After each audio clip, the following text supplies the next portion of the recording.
What makes a great power fantasy anime? Cool characters, stylish animation, incredible story-driven fight scenes, and the realization that human beings are always motivated by selfishness. Jujutsu Kaisen is the new hot shit battle shonen that everybody's gushing over, and it's well deserved. The animation is top tier, the story is interesting and well paced, the power system is tight, visually pleasing, and diverse enough to create unique and entertaining fights. And goddamn that outro is cool as fuck. It's so fucking stylish that it might actually steal your girlfriend. There's a lot to compliment in the few episodes we've seen, but in between the witty moments and high octane scenes of teenagers fighting reality-bending curses, there's what sets it apart from other installments of the genre: character motivation.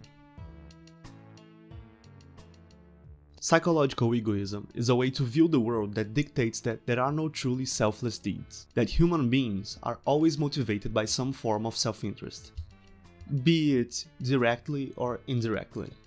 A direct way would be something like, I'll eat because I'm hungry. The act of eating is motivated by the self-serving motivation of satiating my own hunger. An indirect way would be something like, I'll help you because you're my friend. Psychological egoism would dictate that the act of helping is motivated by me wanting to preserve our friendship.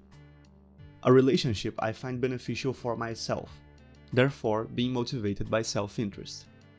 It's usually cited in a context of saying that there are no true acts of altruism. People act in an altruistic manner, either because of a fear of divine punishment, or to boost their own ego and make them feel good about themselves. The concept is explored in one of the leading works of philosophy of our generation, Friends. In the 4th episode of the 5th season, the one where Phoebe hates PBS, Joey comes into the apartment wearing a tux and proclaiming he got a gig as a co-host in PBS's Telethon. A little good deed plus some TV exposure. After which, Phoebe says that this isn't a good deed, he just wants to get on TV. This is totally selfish.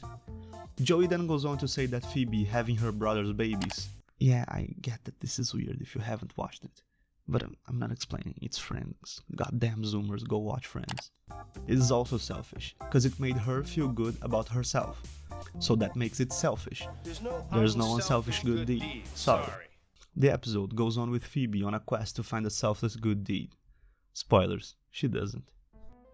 The thing with psychological egoism is that it's a descriptive statement, an observation on how the world is, in opposition of being a normative statement, a claim about how you should act or how things should be. So it begs the question, if it's impossible to be truly selfless, what should you do about it? In Jujutsu Kaisen, Yuji Itadori, a supernaturally strong and fast teen, finds his motivation in his grandfather's last words. You're strong, so you must always help people, and you should die surrounded by people.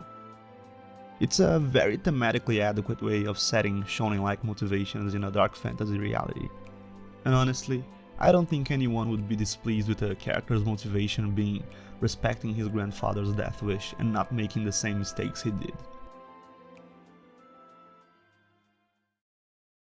But Akutami almost instantly puts that motivation to test, and makes the main character, and us in the process, question his goals and view of the world, resulting in one of my favorite exchanges in recent anime.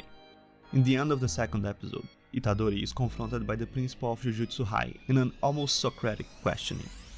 What do you hope to find once you've studied curses and learned how to exorcise them? Basically, what motivates you?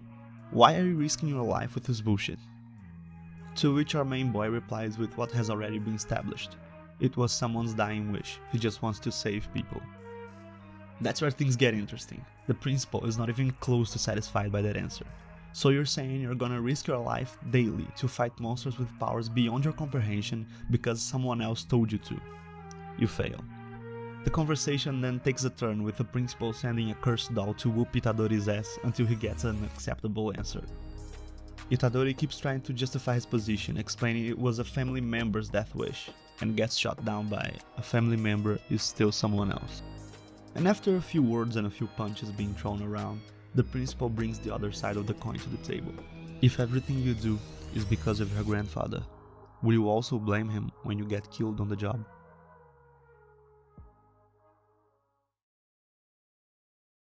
And that's the complement Jujutsu Kaisen offers to psychological egoism. The understanding that true altruism and being solely motivated by external factors would also mean pushing away the responsibility for your actions. If everything you do is because of someone or something else, you're giving the merit of your successes to the person or cause that motivated you, which sounds noble, but you're also giving them responsibility for your failures and shortcomings, which is kind of a jerk move.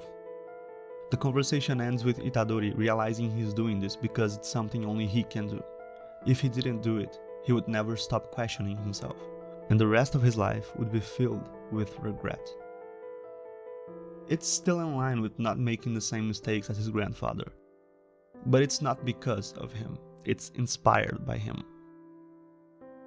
And this is a microcosm of the show's characters. Everyone has layers of motivation, and with each episode, Akutami digs deeper into the reasoning and understanding of the world of each character.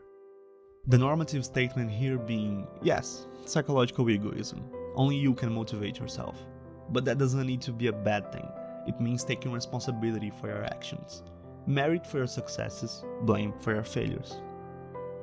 External factors can inspire and guide you, but the only person who can respond for your actions is yourself.